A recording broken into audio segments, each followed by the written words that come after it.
train blows through an industrial town. Billows of smoke rise from factories.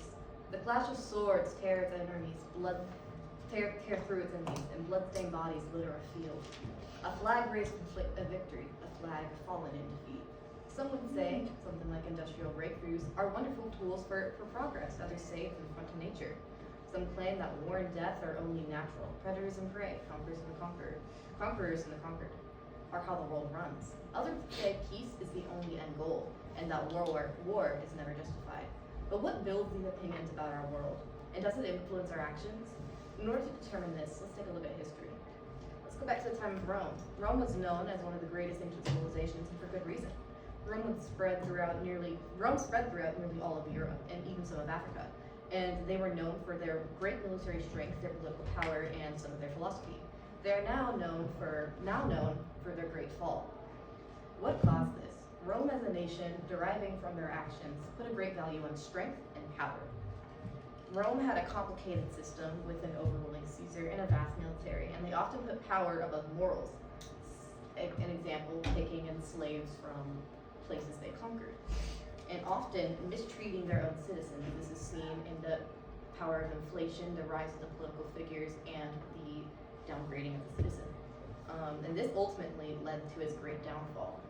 This shows their worldview, power, and strength was not a sufficient base to hold a society. Let's take a look at art today, and how could our actions be influenced by our worldview? If we look around us, it's really hard to tell what our society's worldview is and is. Everybody seems so divided. Right, left, everything, so many different sources coming at you all at once. It's hard to tell, what's this worldview? Do we all have different worldviews? Is there even a single worldview as a society?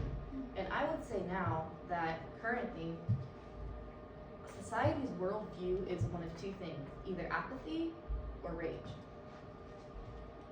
Apathy in the sense that there's so much going on now, so many different things, such as,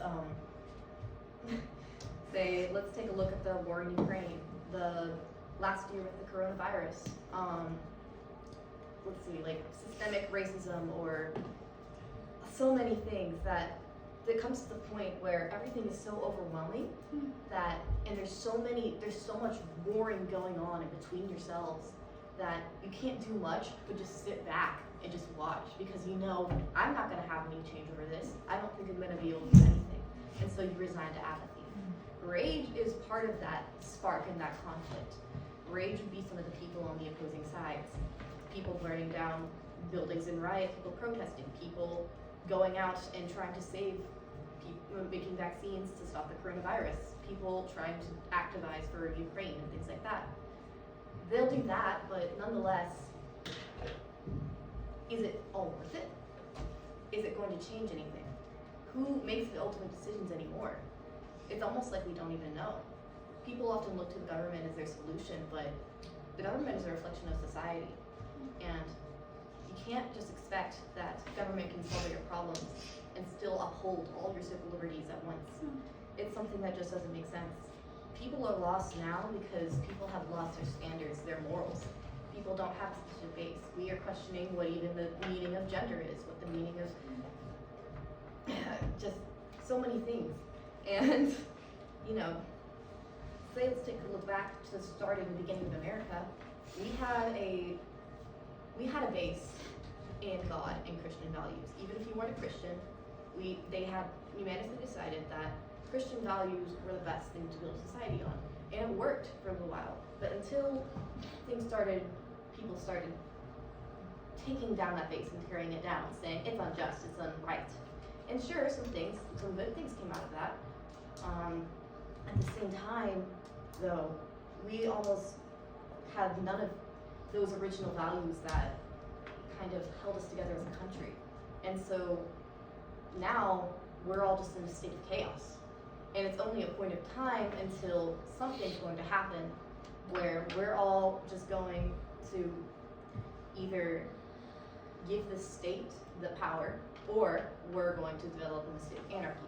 And whichever way it goes, you know, maybe both, but whichever way it goes, what are we gonna do when that happens? I think a quote by Francis Schaeffer would maybe be a good way to, I guess, summarize this, if there's no absolute moral standard, one cannot say in a final sense that the only thing that anything is right or wrong.